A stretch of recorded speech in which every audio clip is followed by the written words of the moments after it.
Hey everyone, welcome to my channel. My name's Lee. You're watching Dark Roots Creations, and these are my most anticipated books for May 2024.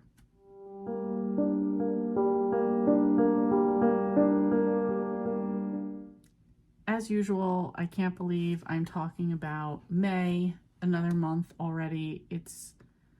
The year's already flying by, but they usually are. So anyway, I have a lot of books actually on my list for May, and yeah, there's a lot, so let's get into it. First, we have up contemporary women's fiction with some romance. This is The Saint by Mary Kay Andrews. Everyone refers to the Saint Cecilia as the Saint. If you grew up here, you were a saint. If you came from the wrong side of the river, you were an ain't. Tracy Eddings was one of those outsiders whose family wasn't rich enough or connected enough to vacation here. But she could work here. One fateful summer she did and married the boss's son. Now she's the widowed owner of the hotel, determined to see it return to its glory days, even as staff shortages and financial troubles threaten to ruin it. Plus, her greedy and unscrupulous brother-in-law wants to make sure she fails. Enlisting a motley crew of recently hired summer help, including the daughter of her estranged best friend, Tracy has one summer season to turn it around.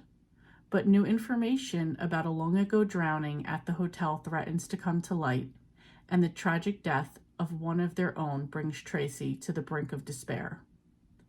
Tracy Eddings has her back against the pink-painted wall of this beloved institution, and it will take all the wits and guts she has to see the wrongs put to right and to see guilty parties put in their place, and maybe even find a new romance along the way. Told with Mary Kay Andrews' warmth, humor, knack for twists, and eye for delicious detail about human nature, Summers at the Saint is a beach read with depth and heart. You guys already know that I love Mary Kay Andrews. I love a beach read. This sounds so right up my alley. I cannot wait for it. And it comes out on May 7th. Next up is a contemporary romance. It is also a retelling of Jane Austen's Persuasion, and this is Summer After Summer by Lauren Bailey. Olivia Elliott's marriage is in a death spiral when she agrees to come home to the Hamptons to help her father and sisters pack up the family estate. If it looks like she's running away from her soon-to-be ex-Wes and New York City, well, she is. But someone has to take care of things, and that's always been Olivia's role in the family. After years of financial trouble, someone's finally bailing them out with a huge offer to buy their beachfront property, which is a good thing, although it means losing the home she grew up in, where her mother died, and where she first met Fred, the love of her life. It's been 5 years since the last time things blew up between Olivia and Fred, but much longer since the first time. At this point, Olivia fears it was never meant to be, so there's no reason to feel butterflies in her stomach at the idea of seeing him again. They've already tried and tried again and again, but she's newly single and she isn't the same person she was last time she saw Fred, and he's changed too. This time, things will be different. Maybe, just maybe, the fifth time's the charm.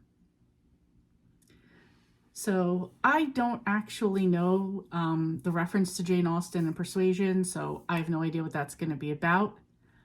I don't really like classics, so I have found that I do kind of like the modern retellings of them.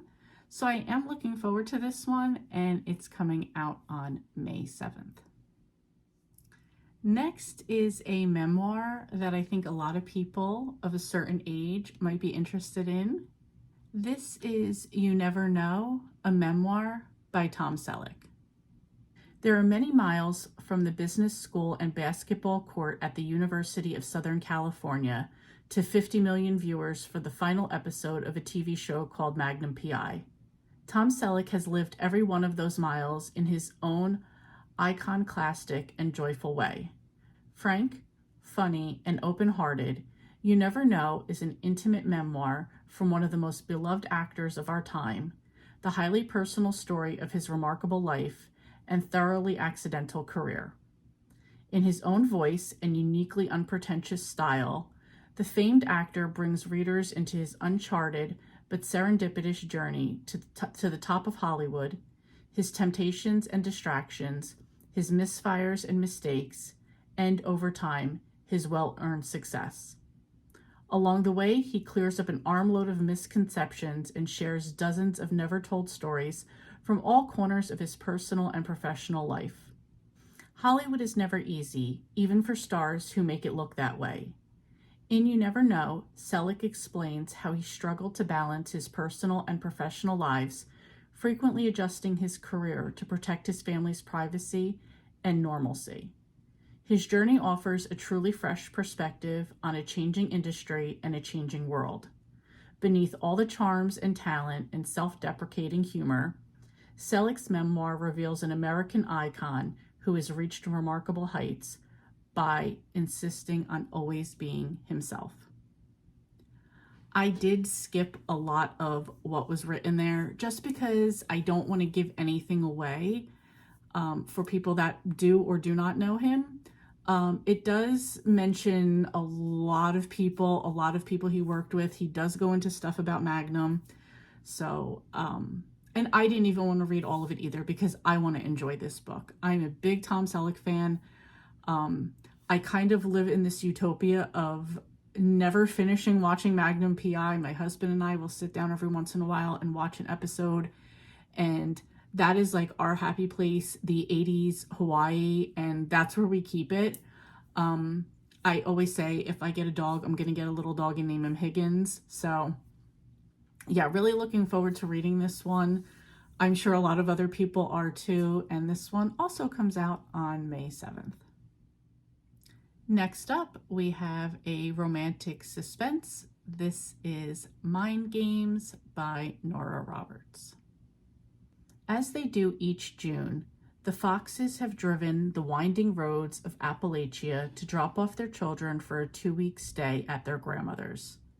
Here, 12-year-old Thea can run free and breathe in the smell of pines and fresh bread and Grammy's handmade candles.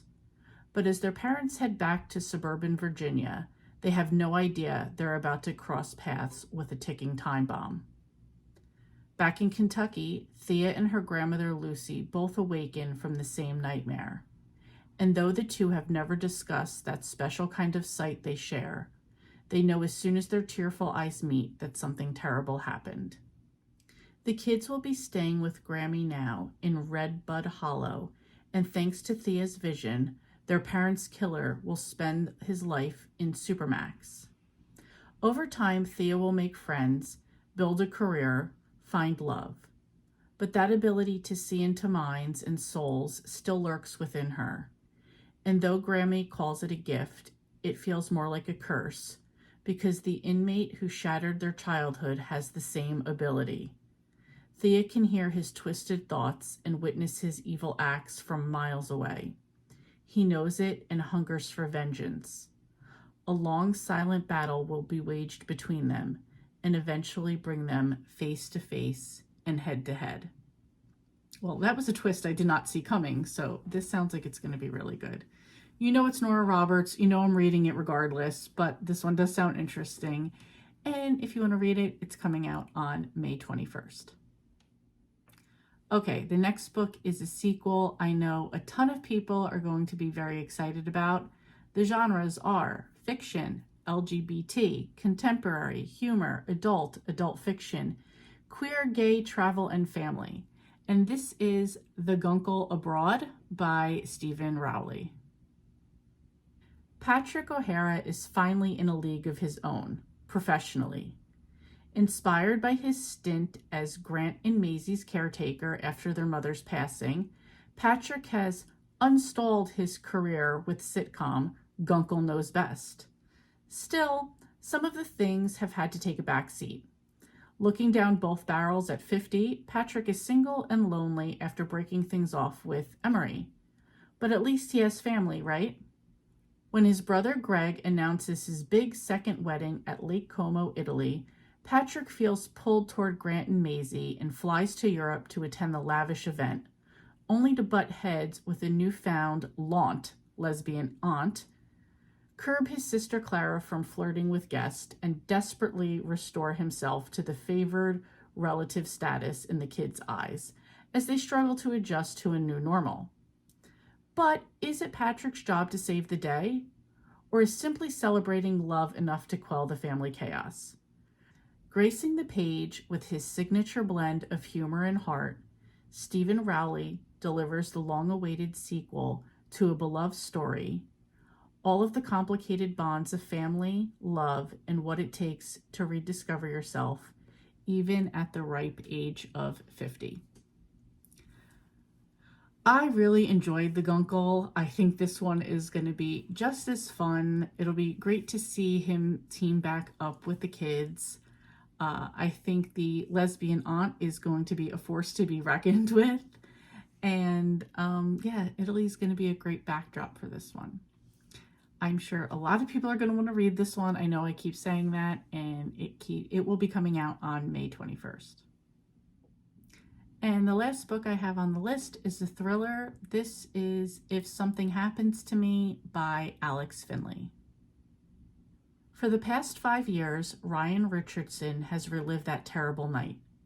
The car door ripping open, the crushing blow to the head, the hands yanking him from the vehicle, his girlfriend Allie's piercing scream as she is taken. With no trace of Allie or the car, a cloud of suspicion hangs over Ryan. But with no proof and a good lawyer, he's never charged, though that doesn't matter to the podcasters and internet trolls. Now, Ryan has changed his last name and entered law school. He's put his past behind him. Until, on a summer trip abroad to Italy with his law school classmates, Ryan gets a call from his father. Allie's car has been found, submerged in a lake in his hometown.